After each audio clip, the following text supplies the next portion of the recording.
Power saya bawakan kepada anda pada hari ini. Syukur kehadrat ilahi dengan izinnya kita dapat berhimpun dalam forum ilmu yang penuh makna pada hari ini. Sidang hadirin sekalian, kita sedang hidup dalam dunia tanpa sempadan, dunia yang berputar di hujung jari dan masa depan yang digerakkan oleh kuasa teknologi. Jika pena dahulu dianggap senjata ilmu, maka kini papan kekunci menjadi pedang linda yang menulis sejarah manusia moden. Namun, di tengah kemajuan digital ini, persoalan yang wajar kita renung-renungkan ialah, adakah teknologi digital benar-benar memperkasa kemahiran bertutur dan membaca atau sebaliknya melunturkan keindahan dan adab berbahasa yang menjadi punjang bangsa? Hadirin yang saya hormati pada hari ini, forum kita pada hari ini bertemakan pemanfaatan digital yang dengan tajuk yang cukup menarik, iaitu teknologi digital sebagai wadah pemerkasaan kemahiran bertutur dan membaca. Tajuk ini berlandaskan pencetus idea yang berbunyi kemahiran berbahasa melahirkan masyarakat komunikatif global. Secara mudahnya, teknologi digital bermaksud segala bentuk inovasi yang berasaskan internet dan media elektronik seperti aplikasi pembelajaran, media sosial, kecerdasan buatan dan platform komunikasi maya yang membantu mempercepatkan serta memperluas cara kita berinteraksi dan memperoleh ilmu. Sementara itu, pemerkasaan kemahiran bertutur dan membaca bermaksud usaha memperkukuh kebolehan individu untuk berkomunikasi dengan jelas, bernilai dan beretika melalui medium digital. Namun, dalam kegairahan kita mengejar kemajuan teknologi, timbul pelbagai isu yang perlu diperhalusi. Contohnya, fenomena berbahasa rojak di media sosial semakin menular, menjadikan gaya pertuturan dan penulisan masyarakat muda semakin jauh daripada tata bahasa baku. Di sisi lain, platform seperti YouTube Education, TikTok Education, Duolingo dan e-pembelajaran KPM pula membuktikan bahawa teknologi mampu memperkasa kemahiran bertutur dan membaca secara interaktif.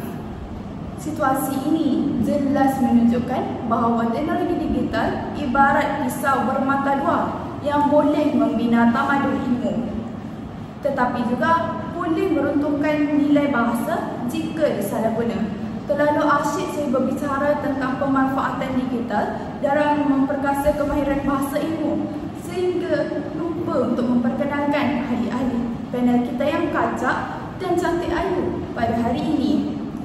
Baiklah hadirin sekalian, sebelum tirai forum dibuka, bagi menelusuri lebih mendalam topik perbincangan, molek kiranya jika kita berkenalan dengan kedua-dua ahli panel kita pada hari ini. Hadirin sekalian, panel kita yang pertama merupakan insan yang tajam fikirannya serta luas pandangannya seperti helang di awan tinggi.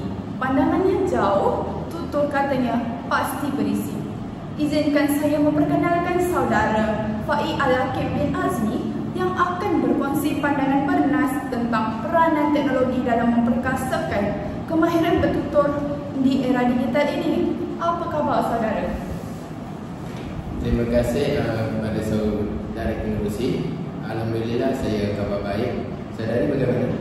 Baiklah, alhamdulillah saya juga berada dalam keadaan sihat walafiat dan cukup bertenaga untuk berbicara tentang dalam forum ilmiah kita pada hari ini. Baiklah, menemani kita juga seorang panelis wanita yang tidak hanya petah berkata tetapi juga tajam indahnya seperti kuntuman melua di taman ilmu. Hadirnya menambahkan seri dan makna dalam forum kita pada hari ini. Dipersilakan saudara Wafa Afrina binti Abdul Latif untuk berkongsi pandangan tentang yang bernas lagi berwawasan. Apa khabar saudari? Alhamdulillah, sihat sejahtera saudari pengurusi. Datang ke sini dengan semangat yang balas seperti saudari juga. Baiklah, usai salam perkenalan daripada semua ahli panel kita pada hari ini, kembali kita pada topik forum kita iaitu teknologi digital sebagai wadah pemerkasaan kemahiran bertutur dan membaca. Sidang hadirin dan ahli panel yang dihormati sekalian. Izinkan saya untuk membuka tirai diskusi dalam forum kita dengan soalan pertama yang saya akan ajukan kepada ahli panel pertama. Baiklah, Saudara Faik Al-Akib, ramai pelajar masa kini menghadapi cabaran untuk tampil yakin ketika berucap di khalayak ramai dalam dunia yang semakin bergantung kepada teknologi. Bagaimana saudara melihat teknologi sebagai alat bantu yang bukan sahaja mengasah kemahiran komunikasi, malah menyingkirkan rasa gugup dan malu di hadapan orang ramai?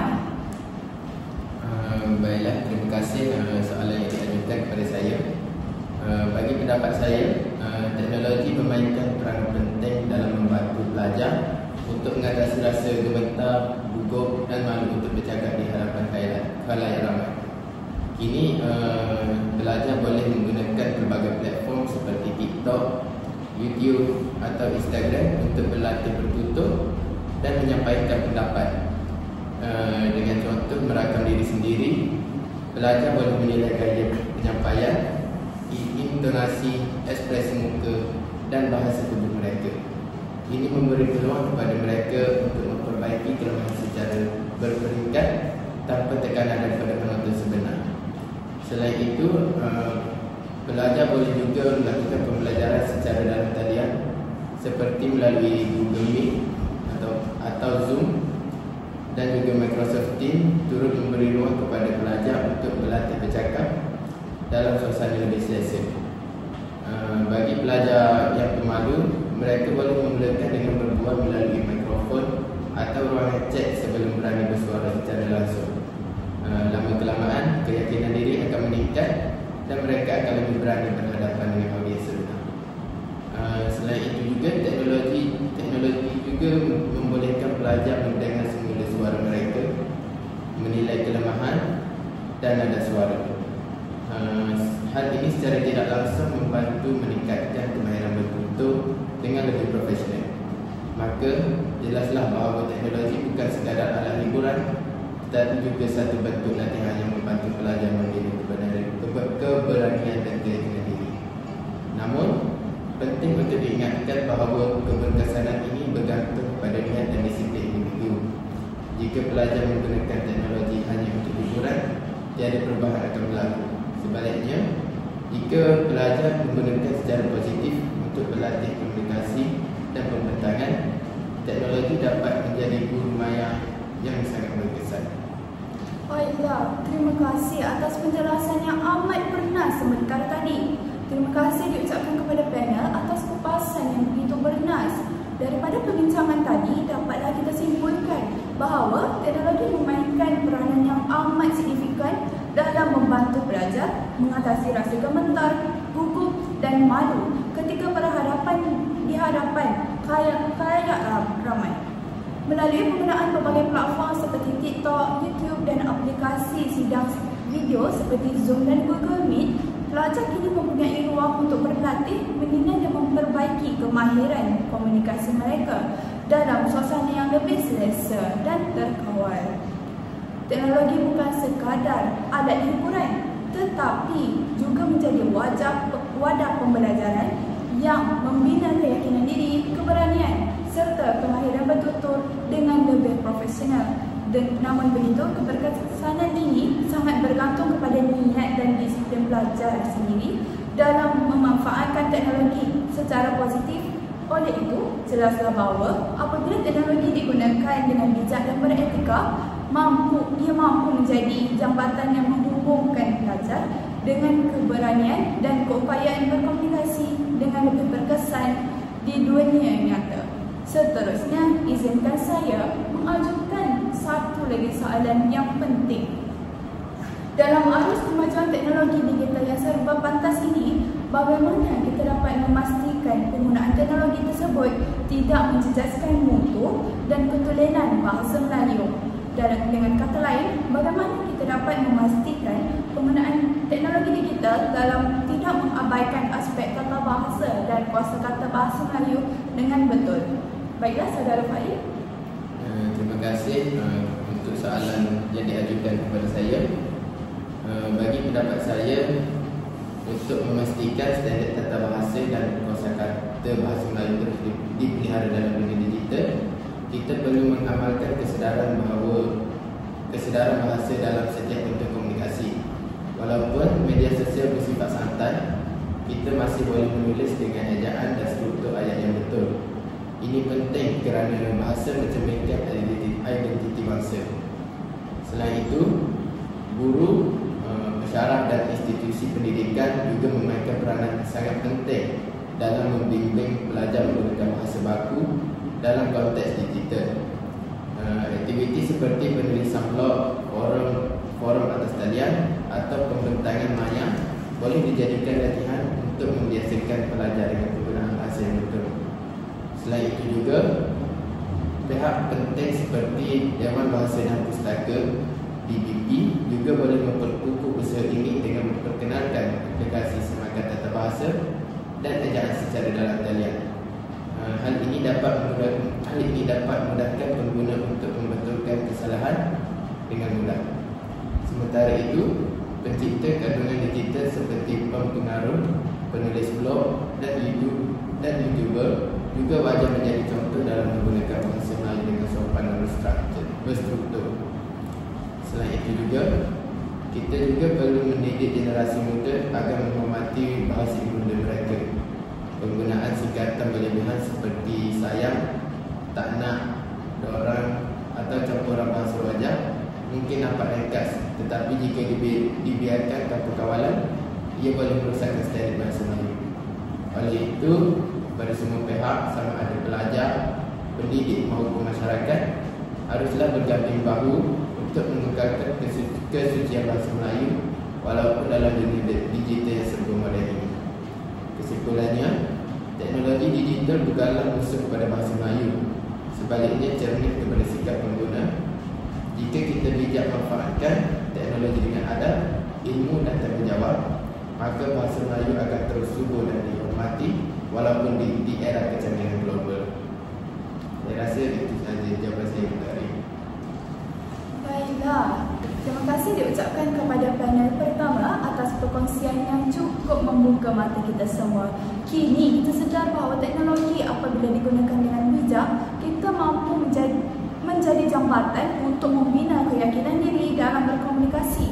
Namun begitu, keberkesianan teknologi komunikasi juga tidak akan sempurna tanpa satu lagi kemahiran asas yang penting, iaitu kemahiran membaca. Membaca ialah pintu kepada ilmu dan ilmu pula menjadi cahaya yang menerangi kejayaan seseorang pelajar. Jadi, tanpa kita mengelengahkan masa lagi, mari kita mempersilakan kepada saudari Wafa Afrina untuk meneruskan perbincangan tentang kepentingan dan peranan kemahiran membaca dalam dunia pendidikan pada masa kini. Baiklah, saudari Wafa Afrina, bagaimanakah aplikasi bacaan digital boleh meningkatkan minat membaca dalam kalangan murid yang kurang gemar membaca buku bercetak? Baiklah, terima kasih saudari Nadira. Pada era globalisasi, aplikasi bacaan digital memainkan peranan yang penting bagi menarik minat murid-murid untuk membaca, terutamanya mereka yang kurang gemar membaca buku bercetak. Hal ini dikatakan demikian kerana teknologi yang semakin canggih telah menyediakan pelbagai media baharu supaya mereka dapat mengakses bahan bacaan dengan lebih mudah dan menyeronokkan. Pertama, bahan bacaan digital seperti Google Play School mampu menarik minat pelajar melalui elemen interaktif seperti animasi, audio dan video-video yang menarik. Sebagai contoh, sebuah cerita dongeng dalam digital bukan sahaja memaparkan tulisan tetapi gambar serta suara pencerita tersebut. Keunikan ini menyebabkan murid berasa lebih seronok untuk membaca buku. Selain itu, bahan bacaan digital menyediakan pelbagai jenis pilihan yang boleh disesuaikan mengikut minat dan tahap pembelajaran murid. Misalnya, murid yang minat animasi boleh memilih animasi digital.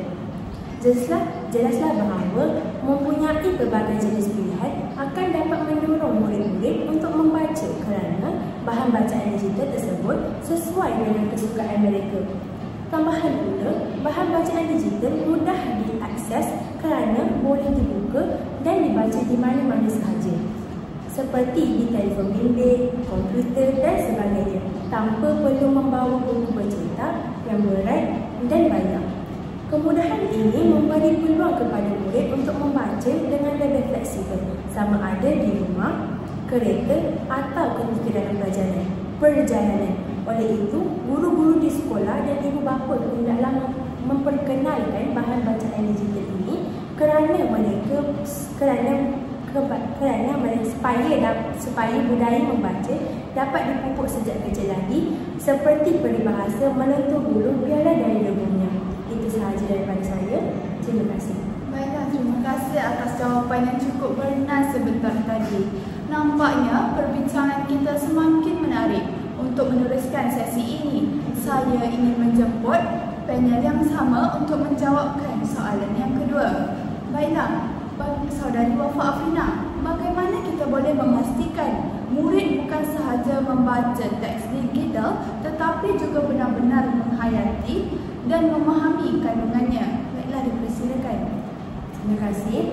Dalam era digital yang semakin maju, bahan bacaan dalam bentuk elektronik seperti e-book, portal pendidikan dan aplikasi interaktif telah menggantikan sebahagian besar bahan bercetak di sekolah. Perubahan ini bukan sahaja memudahkan campaian kepada ilmu pengetahuan, malah menjadikan proses pembelajaran lebih menarik dan berwarna-warni. Namun demikian, timbul persoalan penting, iaitu bagaimana kita boleh memastikan murid bukan sahaja membaca teks digital tetapi juga benar-benar memahami dan menghayati kandungan yang dibaca olehnya.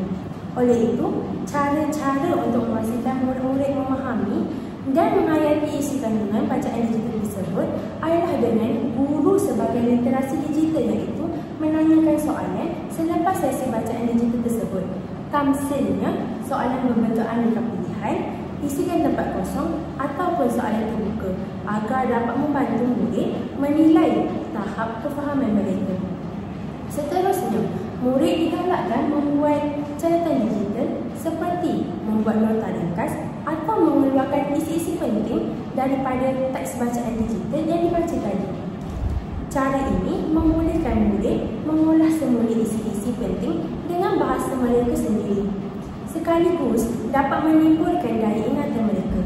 Tambahan pula, mengadakan aktiviti secara berkumpulan yang kreatif seperti murid diminta untuk melakukan semula watak atau menceritakan secara ringkas berkenaan bahan bacaan digital yang dibaca.